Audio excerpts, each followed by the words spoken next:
The way your transaction definitions are set up in your purchasing, order entry, and inventory modules affects the costing calculations for all your inventory items.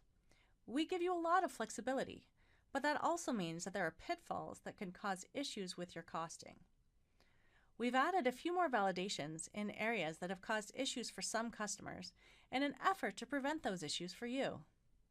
As of this release, negative numbers cannot be entered for a quantity or price field when the item is either an inventory item, a kit, or a stockable kit. In transactions, this means no negative numbers in the quantity field and no negative values in the price field. Also, no negative values are allowed for standard cost or on price lists, and no negative numbers are allowed in the quantity field on a custom unit of measure. All of these validations help prevent costing issues. Of course, sometimes you need to reverse the effect on quantity on hand.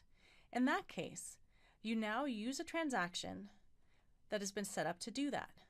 For example, use a purchase return when you need to return items to your vendor and subtract them from quantity on hand, or a sales return when your customer has returned an item and you need to add it back into inventory. When you purchase an item, the price and quantity fields are used to calculate the cost and the quantity on hand of those items. When you create a sales return or an inventory adjustment increase, the same thing is true because those items are increasing your inventory.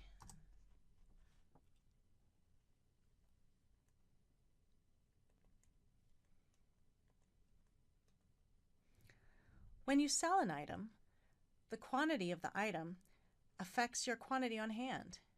If you put a negative number, it actually increases the number of items you have on hand, but the cost of those items won't be posted correctly because the transaction is set up to subtract inventory. The same thing is true of a purchase return.